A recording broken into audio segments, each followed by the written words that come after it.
arts, culture, and entertainment in the Coachella Valley. This is The Desert Scene with Bonnie G.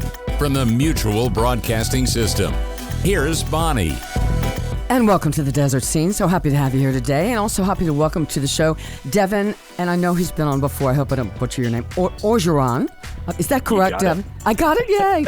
Devin Orgeron, who is the co-founder of Deserted Films, Palm Springs. They've always got a lot of stuff going on, and they do a lot of it over at the Palm Springs Cultural Center. So welcome to the show, and tell us what's coming up next. Thanks, Bonnie. So yeah, we've been through the month of February, the end of January and the month of February. We've had this series that we've been doing called Cinema on Ice, and we've been pairing, mainstream films, Hollywood films that involve snow and cold weather with cocktails that kind of go with the films. And it's been a lot of fun. And one of the things that we've been able to do, and one of the reasons we love this series, is it gives us an opportunity to show some stuff from our own collection, right? So we collect home movies shot in and around Palm Springs. And so before each one of the screenings, we get to show a short 2 to 5 minute reel of what Palm Springs used to look like. So it's been a lot of fun. The audience reaction has been just really, really sustaining for us. So the Cinema on Ice series is a mixture of home movies and regular Hollywood movies that have to do with snow and ice. Exactly. Yeah. So we started the series off with John Carpenter's The Thing towards the end of January, and then we moved the night before Groundhog Day. We showed Groundhog Day, and we also showed McCabe and Mrs. Miller, a Western that takes place in the snow. And we have Snowpiercer coming up on February 16th. And the series culminates with Dr. Zhivago on February 25th, which is a great story. I mean, the story behind the Camelot Theater and Dr. Zhivago is super fun. I mean, it was the first film to ever be screened at the Camelot here in Palm Springs. I didn't know that. That's great. Yeah, really interesting. It was 2 years after the film came out. And when the Camelot was opening, and they wanted to show off their state-of-the-art equipment, they had this new projection system called the Dimension 150, which was a 70-millimeter projector that was combined with a gigantic curved screen. And there weren't many films that would allow them to show this technology off. And so Dr. Zhivago was it, and it was a big gala event. It was for the United Fund. It was a fundraiser, and stars from all over Hollywood, all over the world came out to this big event. And so ours won't be quite that big, but we hope some people come out for it. And so how many films total would you say you have, the Deserted Films, that you have in your collection at this point? So at this point, we actually have a little bit of a backlog, but I think we have about 1,500 films at this point that we've been collecting. Really, we just got started collecting during the pandemic, and we kind of looked at each other and said, we have to do something. Yeah. And we started doing it, and it's been a sort of constantly growing collection. And it's not all Palm Springs; it's the Valley generally in Southern California and the desert, sort of broadly speaking, but it's been a lot of fun, and we have a big show coming up for Modernism Week that showcases a whole lot of that material. Mm-hmm. How do you decide what to add to your? Have there been films that you've sort of passed on and said, "Yeah, this doesn't really fit with our collection"?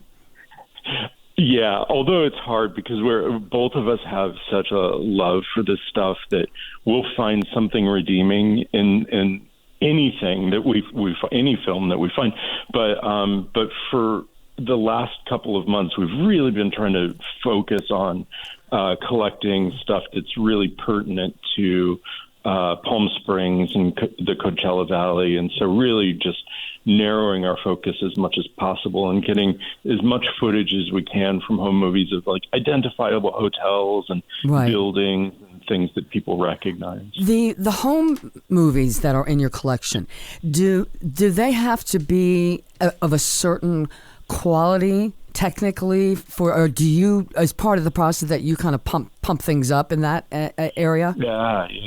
It's a super smart question and really interesting. And one of the things that sort of motivates us, and one of the reasons we collect, is because this material is delicate, right? Mm-hmm. I mean, it's susceptible to aging and to deterioration, and living in the desert doesn't make that any easier. Right. This material does not like the heat. And so we do encounter pretty frequently films that are kind of in the process of decomposing. Yeah. But we work with some really great vendors and some students at UCLA that have helped us save some of these films. And so that's part of what we're doing. And if we find something that is just unsavable, sometimes we'll just rescue it to see if there's even just an image, one still image on the reel of film. But we're just really dedicated to trying to make sure these things don't disappear. That's our goal. And now the home movies, do they have to be? Are there parameters? Do they have to be a certain length and not longer than a certain length? And obviously, you're always. Go ahead. Most of the time, amateur filmmakers had, amateur setups, and so they would buy, a camera and a projector, maybe at Sears, and a light kit or whatever. Mm-hmm. And most of the time, those setups were designed to shoot about five minutes worth of film. But a lot of amateurs that were really into the hobby would edit together multiple reels. And so, we have some reels of Palm Springs in the area that are 25 minutes or a half an hour, but they're edited together from multiple visits and multiple shootings. And so it varies. But usually a reel of film in the 1950s and 1960s is around 3 minutes. Mm-hmm. Now, the folks that submit the home movies that are added to your collection, I'm guessing, is there any money that changes hands, or this is just for the honor of them having their film in your collection and maybe being shown at one of these events? It's interesting. I mean, most of the films in our collection, the 1,500 films, most of them are things that we have found through auctions and estate sales and thrift stores and stuff like that. Some have been donated. A very small number have been donated, but no money ever exchanges hands. We're a nonprofit, and our goal really is just to make people aware of this material and just share it. I know there are a lot of collectors sort of functioning in the same category as we do that sell the footage to stock houses and stuff like that. We choose not to do it that way. And are you, I don't think I've asked you this before, are you yourself also a filmmaker? Are you more of a collector and an appreciator, or do you actually go out and make your own films? We're both, my wife Melissa and I are both scholars and historians, and Melissa, I think, can fairly refer to herself as a filmmaker and a video essayist. And one of the things that she does for these shows, and it's a remarkable thing, it's a lot of work, is she takes all of these films or segments from these films and edits them together into things that, a reel, essentially, a 20-minute or a 40-minute show. And if that's not filmmaking, I don't know what it is. Yeah. It's a lot of labor involved and a lot of technical know-how. And so Deserted Films, as an entity, how long have you been around as an entity? Not very long. We're still really fresh. We really just started collecting and in 2019, and were recognized federally shortly thereafter. And so we're just getting started, we like to say. Which is alarming in some ways, because it seems as though our house is just filled with these things. Yeah. Now, but it's the life we've chosen to live. Now, another question for you. So you put on these events, you have these series, for instance, Cinema on Ice, and those so far, those have all been at the Palm Springs Cultural Center?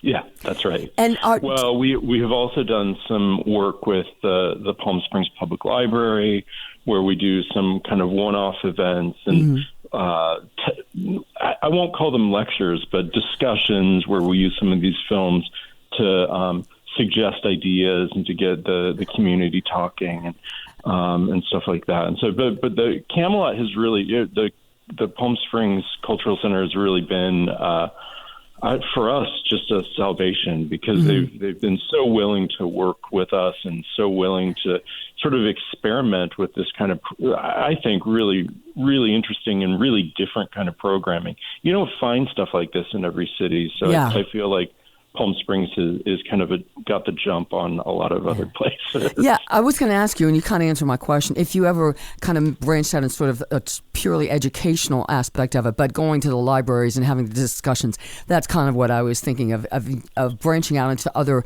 venues occasionally, just from an educational point of view, RE Film. For sure. Yeah, for sure. I mean, one of the things that we're really longing to do as we sort of establish ourselves here is to get into the local schools and College of the Desert and really just get people thinking about this stuff. Besides, I mean, we love what we do, but we also want other people looking for and thinking about this stuff, not for our own collection, but just for our broader sense of history. Because, like I said, I mean, if we don't pay attention to this stuff, a lot of these records are just going to be gone forever. And so it's a fun hobby, but it also has a kind of, I don't know, a sort of larger cultural purpose. Right. Okay, recap. In the next couple of weeks, say the second and third week of February, what are the couple things coming up soon that people can come see?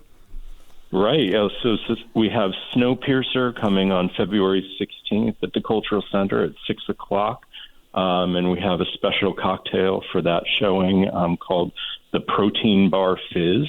It sounds strange, but it will be delicious. Okay. And then we have Dr. Zhivago coming on February 25th. And for that one, we're not very creative. We're pairing it with White Russians. Okay. Super.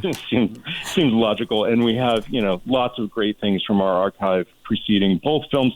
For Dr. Zhivago, because it's so long, we're thinking we're going to do sort of a regular intermission. Yeah. And during the intermission, we're going to show some stuff from our archive. Mm-hmm. And if people wanted to find out more about tickets and how to get there, where should they go to find info?